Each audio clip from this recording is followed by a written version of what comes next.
It's emerged that around 100 people have been kidnapped in the Bondo region.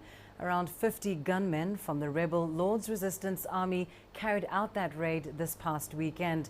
Now, those captured were reportedly forced to carry the loot, and the kidnapped include children who were in the area to take their final examinations. Traders are also known to be among those taken, as well as nurses who have been carrying out vaccinations. The army has pursued the gunmen into the Adama forest, believed to be their hiding place. Now, of course, Uganda recently announced that it would be pulling its troops out of the Central African Republic. They were there to fight the LRA, but the army says the rebel group has been defeated. Now, of course, these latest kidnappings in the DRC are a rather disturbing development. But just who are the LRA? CCTV's Maria Gelang tells us more. The Lord's Resistance Army is run by a man called Joseph Konyi. He's been terrorizing the Great Lakes region for years now. Initially, the LRA was formed to battle the Ugandan government, but the rebels have since expanded their operations to include the DRC, South Sudan and the Central African Republic. American forces have been assisting local armies in the hunt, but the dense terrain means the group can stay undetected. The LRA has killed thousands of people in raids over the years. They've butchered their way across the region, raping, pillaging, burning, kidnapping boy children as soldiers and girls as servants and sex slaves. But the group is much diminished. The region's soldiers have recorded great gains against the LRA. One of its top commanders was last year captured in the CAR. Dominic Ongwen faces trial at the ICC.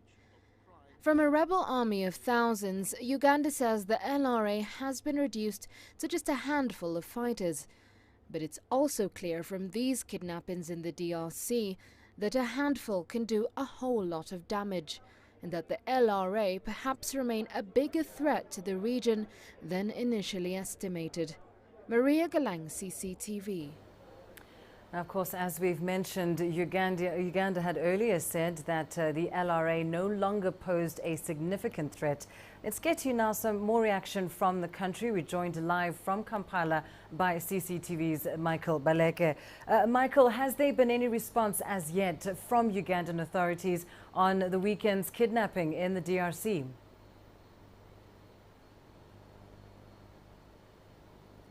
Hello, Lindy. The Uganda People's Defense Force spokesperson has told us that they are yet to confirm the reports of the attacks in DR Congo and actually the identities of the attackers. You know, Lindy, Eastern Congo is an area known to have different militia that have for long attacked civilians, raped women, abducted children, and have displaced thousands of people, some of whom now live in Uganda as refugees. So the military spokesperson says they are not sure if these attackers are Uganda rebel groups like the LRA or ADF or Congolese militia groups responsible for acts of violence in this region. Well, of course, Michael, as you say, many different militia operating in that area. Many, however, suggesting in the most recent reports that it is indeed the LRA. If that is indeed the case, how likely is it then that Kampala will rethink its withdrawal from the Central African Republic over this incident in the DRC?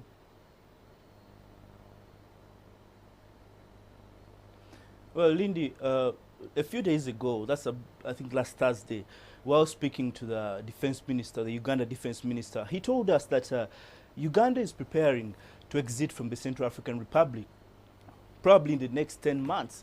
The Uganda military, of course, has been under the mandate of the UN, has been pursuing the LRA and its leader Joseph Konyi in the jungles of the Central African Republic for about a decade now. But Kampala authorities believe Joseph Konyi and his people have been weakened tremendously and have no capacity to regroup and organize a substantial attack.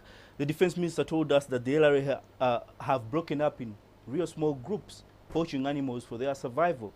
So they raid villages and abduct a few people who they use as porters to carry their loot, which of course is mostly ivory. So Uganda believes other UN forces present in that country can actually handle the remnant groups. All right, we'll leave it there. Thanks very much. Michael Baleka speaking to us live from Kampala.